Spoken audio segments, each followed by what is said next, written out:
What was it like growing up in Montana?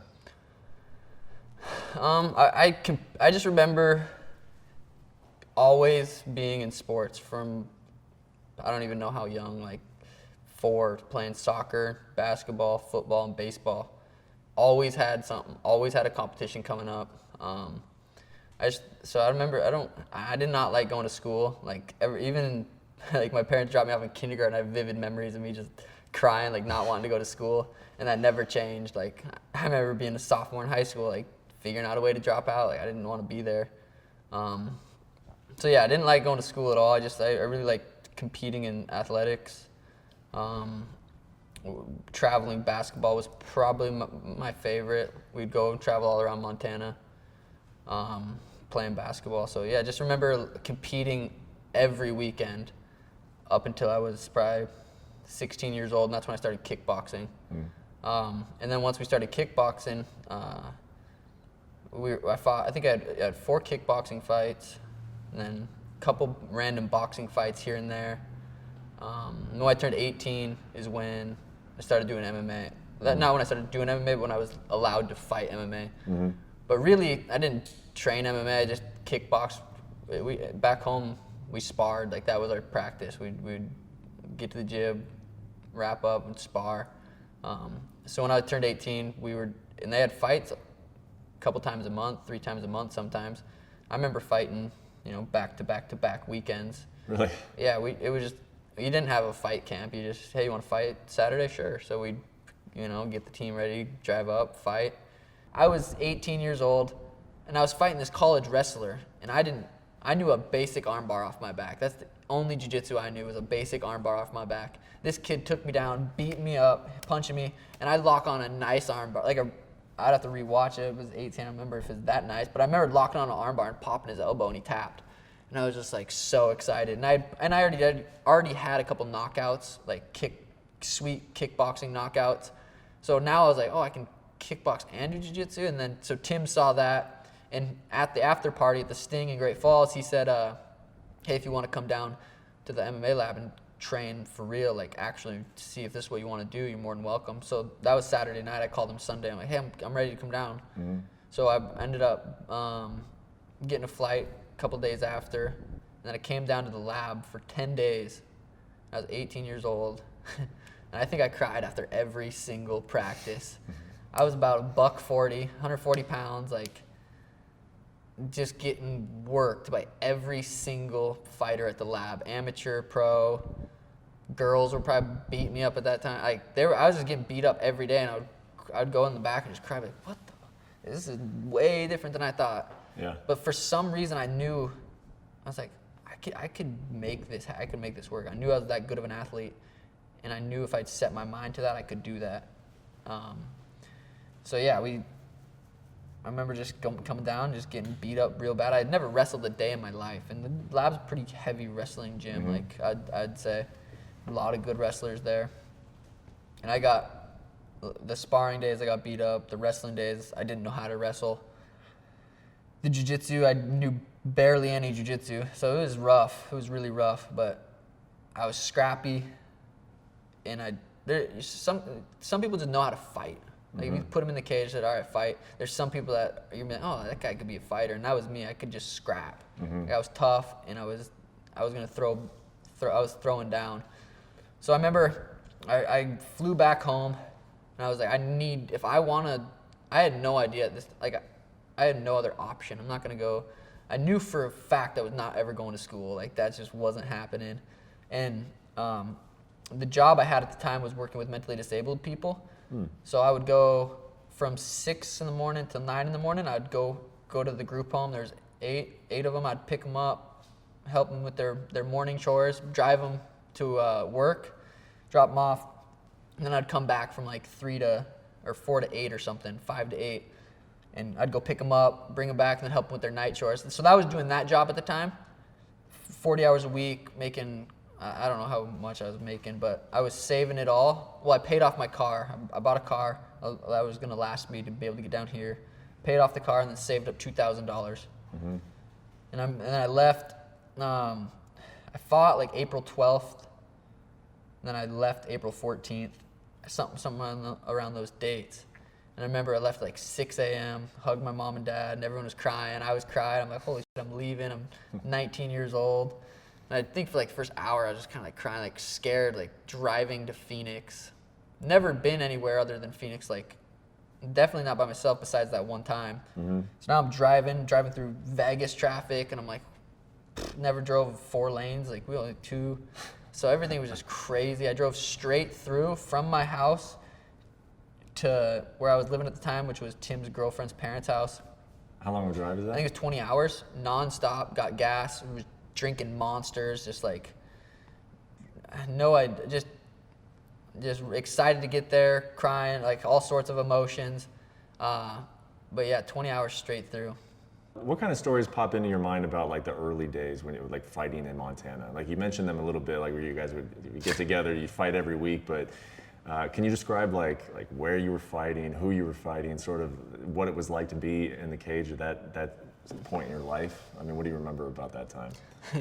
I remember, because I had 14 amateur fights, and I had lost 2 of them. And I remember like, first time I lost, I got armbarred, and I just cried all night. Like, it was horrible. Then the second time I lost, I was like, oh, that's not that bad. Like, losing's not that bad. I'm in the gym, I'm training, I'm good. Like, so the first loss I took pretty hard. The second loss, I haven't lost since then, which was a long time ago. But I was like, oh, it's not that bad. Like, it's like part of the game. So I'm definitely not afraid of losing, which is nice. It's like almost not being afraid of dying. It's like, it's just gonna happen. Like, it's okay. But early days fighting, I fought a lot in Great Falls. So I was an hour away from my house. It's where Tim's from. And that's where they had most of the fights. That's where I had most of my local sponsors that were giving me a couple $100 here and there. And like, in those days, like when you're an amateur like that and you get a couple $100 from a sponsor, you're balling. I'm like, whoa, I got paid. I'm fighting, making money. It's crazy. That would pay for my rent down here and stuff too. So I was an amateur when I lived here as well. I was still an amateur, still had fights. So I'd fly back home. Now I'm flying from Phoenix, training out of the lab, fighting as an amateur in Montana. So I felt like that was like a pretty cool deal. But I remember fighting, kind of almost blacking out a little bit and not remembering when I get in there when I first started fighting. But then I was like, one time, I was like in there, I'm like, I'm really aware right now. I'm not blacked out. And it's kind of freaking me out. I was like, oh no. And I was just like there. I'm like, oh. And I fought better. And I was like, whoa, that's a weird feeling, going from blacking out and just going crazy and just winning. Next thing I know, I'm like, I won. Then being in there and being like, I'm in there. So I remember that transition. Can you describe that a little bit more? Like, aware of what? Like, but like, I was aware that I was of being in the cage, being, I don't know. It's hard to explain. Just like the whole walkout and just being like, you feel different when you feel the energy in the arena of the people there. They're ready to watch a fight. It's like different than the energy we feel right now. Like when you're at a fight, you've been to the fights and you feel that energy. Like you actually feel it in your body. So that's what I was feeling in the cage. I was feeling the energy of everybody. Yeah, the arena we fought out a bunch. It's like in the back of the locker room, like just thinking about it right now, it's funny. I remember too, back like before when I was a young amateur, like thinking every single time, I think Donald Cerrone said that too. It's like, why do I do this? Yeah. Why do I do this? I'm not going to do it. I'm going to remember this feeling after the fight, and I'm not going to do this again. Yeah. And I remember feeling that as an amateur, but I don't feel that anymore. Like, I'm like, this is what I belong in this moment. I'm supposed to be here right now. And I don't know if that's a certain mindset you can change and think about, or if it's just how it is what it is. I think he messed up saying how he feels before a fight, especially going in to fight Conor. If I was going to go fight someone and they said how scared they're going to get all the way up till that bell rings, and I'm looking across from that cage and I know you're thinking that, like, I think he messed up doing that. Yeah. But, I mean, he was honest, brutally honest about how some people feel. I don't think that resonates with me. But But I know a lot of people that does. Like it's scary, but I love it. I know it's impossible to say. It's impossible. But if you had to give your best guess, like you were sort of on that path where it's like, oh, I mean, this is going to take off pretty quickly, you know, and then you broke your foot and we haven't seen you in 2 years. What do you think would have happened coming off of like, welcome to the Sugar Show, if you had showed up on a pay-per-view 3-4 months down the road? What do you think would have happened? Well, I was supposed to show up on a pay-per-view after my foot surgery, so I think everything was going perfect. But like I said this, if I didn't progress this much, if I didn't get this much, if I didn't gain as much as I have in the last 2 years, I would be able to complain about it a little more. I'd be able to say, oh, they screwed me over. But the amount of skill and knowledge, and you know, you have to go through certain things to understand certain things. So the experience I got, just the life experience I got from dealing with those 2 phone calls saying, hey, you're off for really no reason at all, like something I didn't do. I feel like I got into stoicism a little bit, like learning about how you can't let external things affect how internally you feel, and just kind of going down that path, like, because I needed help. I needed help mentally. I need to help myself figure out what's going on. So I really started reading a lot of books and understanding certain things. I'm like, this ain't so bad. There's kids that have no water, and I'm sitting in my shower with the hot water turned on for 5 minutes, thinking about how I'm not fighting. You know, you learn to look at it from a different perspective. Yeah. So I can't complain about what I had went through. So I don't even like to think about, oh, I'd be this star, I'd be that star, because it's still gonna happen. And really, like I said about the consistency of my lifting program with Brandon, like that wasn't there before my fights. I found that going through this. So I think that benefited me more than if I would have fought 3 times since then. So I think I'm in a perfect spot right now. If we can just make it to March 7th and I can get in there and show the world, reintroduce the world to the Sugar Show 2.0, really, because I'm a different animal now. Like I'm a different athlete. I'm a different skill level, different mindset. Like I'm ready to get out there.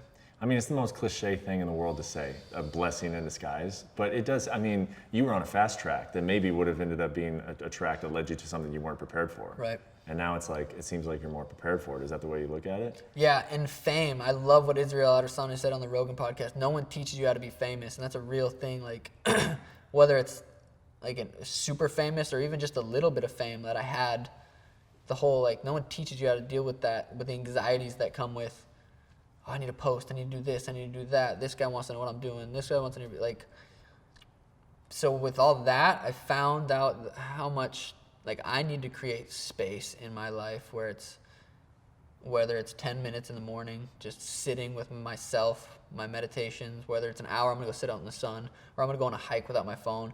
Little things like that help you be more grounded and almost like more humble in a way, but more just like get to your true self instead of just constantly being in your ego mind where it's like, what's next, what's next, what's next?